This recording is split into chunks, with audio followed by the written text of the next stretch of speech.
So I want to share a quote from Steven Weinberg. He's a physicist who won the Nobel Prize years back for quantum or particle physics, looking at how the strong and weak nuclear forces and electromagnetism were all part of the same force in the early periods after the Big Bang. So that I don't really understand. I read his book on it. I still don't really understand it. I'm not a scientist. But it was an impressive thing. And he was once in an interview with PBS, and they were talking to him not about science and physics, but about religion and his views on religion. And he shared an interesting observation that I want to unpack here and look at how it fits in with different views of religion. So he said, with or without religion, good people can behave well and bad people can do evil. But for good people to do evil, that takes religion.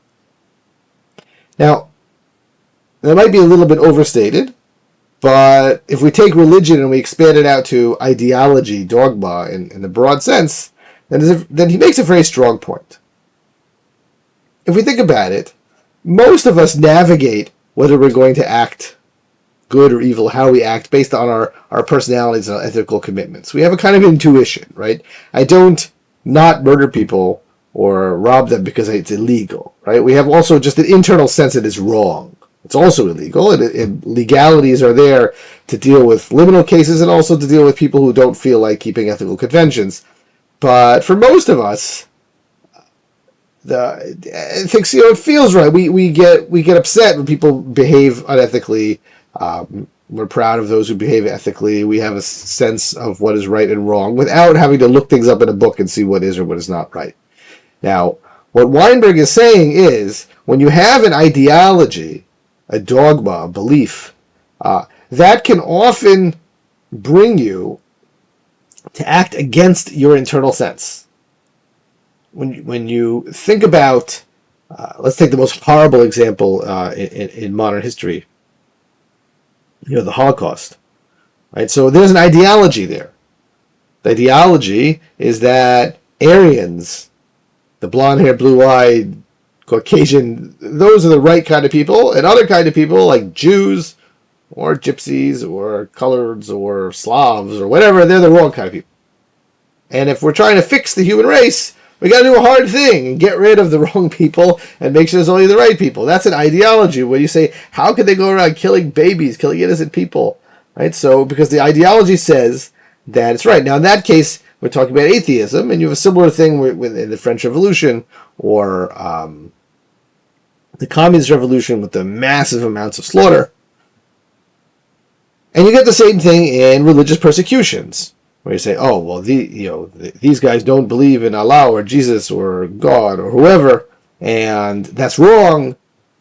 Or even within a religion, Protestant Catholic fights that this type of persecution is based on not our intuitive sense of what is right or wrong, but this idea that they're challenging a dogma, and we have to defend that dogma. Now, again, this comes down to what we talked about with the difference between synergistic and competitive religion. Right? In competitive religion, we are claiming that one is true and the rest are false. And therefore, other viewpoints are threatening to our viewpoint.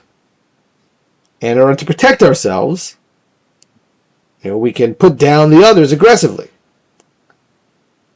Now, a classic example I think of from a movie, actually, is a scene in The Patriot. This is, again, not about religion. This is about ideology and politics. Right? So the Patriot is set in the time of the American Revolution. And at the time, there was a debate among those who were loyalists to the British Empire and felt that they should be loyal to the king, loyal to the crown, loyal to England, and those who felt that England was mistreating the colonies and they should be their own country and free. That's an ideological debate. And at one point in the movie, one of the people who was very strongly loyalist to the king and joined the British Army is with the bad guy general in the movie, not Cornwallis, but someone lower, who has taken everyone from that guy's hometown and locked him in a church, and is going to do the classic move where you set fire to the church and kill everyone in the town. And the general says to the guy, the American guy, right, who was loyalist, light it up. Now he's obviously has difficulty with that. Now, there's the standard moral difficulty, which is this is just a bunch of villagers, right? The women, children, non-combatants, just whoever. It's just the town. But then there's also an even higher one, which is we generally don't kill those people who we grew up with, our friends, our family, right? We're loyal to our inner group, and he's clearly conflicted. And the guy says to him, "Didn't you say that anyone who goes against the crown is a traitor and deserves to die? Isn't that your ideology? Don't you have to defend that? Don't you have to prove that you really, really believe that? And it's not just words." And the guy does it, and of course, and makes him a pariah to everybody. Americans hate him because he burned his own town, and British hate him also because, hey, this is a guy who burned his own town. You can never trust a guy like that. So, but what made him act that way? The theoretical ideology that it's better to be loyal to England versus, that's a debatable question. Maybe there is some truth to that. I don't know. Like you could hear someone thinking that that's correct, but his instinct told him, I can't burn my friends and family, innocent people, over this ideology. But the ideology tells him, yes, you can. Yes, you can. You're right. Traitors deserve to die. It's an ideological statement, so he does it. This is the problem that Weinberg is pointing out. And one difficulty we have with religion is that it's an ideology that people have a very strong identity. It's very strongly bound up with our identities, or we're very attached to it, and it also has very little factual backing, so it feels more threatening. So, for example, if you take something that does not feel so threatening, you meet someone who's a flat earther. So that might be irritating and surprising and strange, but also could just be a curiosity. The evidence for a round earth is so vast and dramatic and enormous that it's hard to take seriously. The other thing, it doesn't feel threatening, it feels who knows what. Right? But a religious claim, like someone says, I believe that Jesus died for our sins. No, I believe God spoke to the Israelites at Mount Sinai. No, I believe that the angel Gabriel, communicated things to Mohammed. I believe that the angel Moroni showed plates to Joseph Smith. Whatever it is you believe, there's if you meet it factually, you'll find that there's basically no evidence for any of them, right? And it's much easier to assume that they're not factually true, and it becomes very stressful. And then people who fight with it, they're a major threat. And this is the problem with competitive religion, because in competitive religion, we're trying to take these statements, these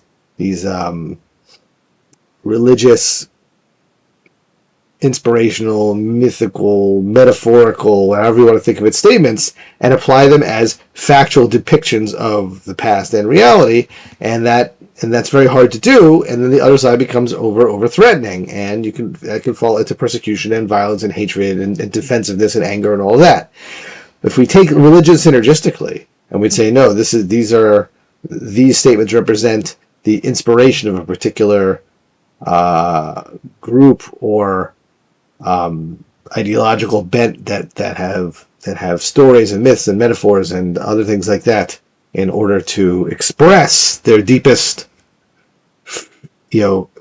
feelings or parsings about the world. But these are not factual statements and do not need to be defended against other people with their ways of parsing the world. Then we do not fall into the trap that Weinberg sees religion can do. We do not fall into the need to push the factual truth of our claim versus other people's claims aggressively with persecution and violence.